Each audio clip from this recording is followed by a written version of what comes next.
ข้ามไปสวยก็ขนาดมาส่งวันนี้เราเสร็จขนาดในหาเธอมาหนัดนี้ลองกัดในขนาดกันก็ขาสูงมันกันไรขนาดตอนได้ขาติดตามไปแล้วสื่อก็สิลาในขนาดนั้นก็เดินบิสินาส่งมันขนาดกัดในขนาดเฮ้ยข้าก็เลยหับขาขนาดเลยหับว่าขามาปืนจ้องกันขนาดดีๆในขนาดนะครับเขาก็เดี๋ยวกัดนั้นมาส่งมันกันเสียก็มาปืนกันในขนาดถึงมีสื่อสองจุ่มในขนาดอาจจะสื่อก็สิลาเล่าในขนาดเขาเดี๋ยวมาปืนขนาดก็เดี๋ยวมาปืนตีเลเวลหนึ่งในขนาดเลยเลเวลหนึ่งก็เลยอยู่ที่มาคนหวยในขนาดกูเนาะสำหรับไปคิวคนไหนลิมิเต็ดเลยได้subscribe แบบนั้นก็อยู่ทุกขนาดใครมาเห็นนี่บ้านลองไล่ส่งมันจะในขนาดลองไล่ส่งมันก็ใครก็ส่งนี่ก็เขากัดจะนะเขาขามีในขนาดกูเนาะโอเคกำไรก็เขาขายอกขาเนาะขันปืนมาได้ขาเดี๋ยวมาด้วยอันไว้เสียขาปืนยาวขาเก็บไปจะในขนาดกำไรค่ะเขามาโดยเดียนขาเก็บขนาด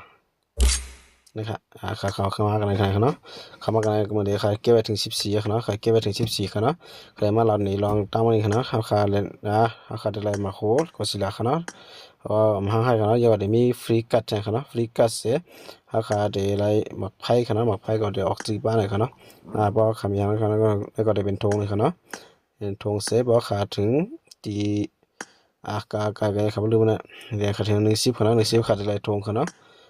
10กันโดนกัดฟรีสินะใครมาย้อนลองกัดฟรีสิครับกัดฟรีสินะก็ขาดเลยกัดจุดที่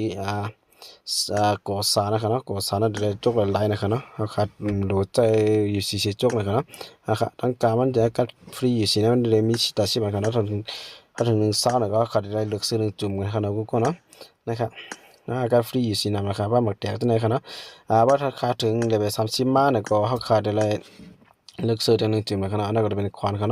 นะครับยันว่ากูกดด้วยกันเยอะหน่อยครับมันก็ได้มีกับปืนก็ส่งมันกันเลยครับข้ามไปส่งนักเสียงค่ะไม่สำคัญ